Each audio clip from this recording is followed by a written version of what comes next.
Hi, Goddess of Love here. Kamusta kayo again, mga goddess ko? So, another short reading lang tayo for today. So, tingnan natin kung anong message sa inyo ni Universe, message or advice for you ni Universe para sa ating mga fire signs dyan, Aries, Leo, and Sagittarius. So, let's see anong message sa inyo or anong advice sa inyo ni Universe ngayon, mga fire signs natin dyan.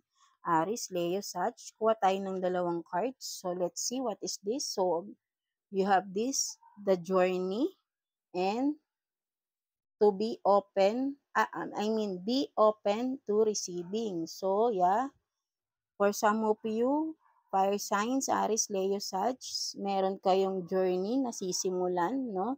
So, ang message sa inyo ni Universe is be ready to your journey because it will be starting soon, 'di ba?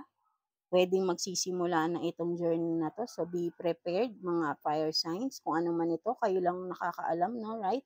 So, and the other card naman is be open to receiving. So, yeah, maybe connected rin ito sa journey na yan, no?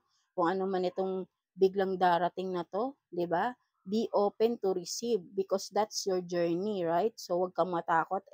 Fire signs, no? Aries, Leo, Sag. So, ito na yung simula ng iyong journey sa buhay mo. So, ikaw lang nakakaalam nito kung ano tong journey na tong gusto mong simulan. Itong new path na gusto mong simulan sa buhay mo, fire sign. So, yun ang sinasabi sa'yo. So, kung ano man ito, be ready kasi mangyayari na ito, sabi sa'yo ni Universe. So, be open to receiving, di ba? Kung ano man ito, tanggapin mo ng buo, di ba? Tanggapin mo kung ano man itong darating sa'yo because ito na yung start ng iyong journey, right? Fire signs. So, yeah, that's it. Fire signs, Aries, Leo, Sagittarius. So, I hope naka-resonate kayo sa ating reading today. So, yeah. Until next reading, mga fire signs. So, thank you for watching and please like and subscribe sa ating channel. And yeah, God bless you all, fire signs, Aries, Leo, and such. And thank you.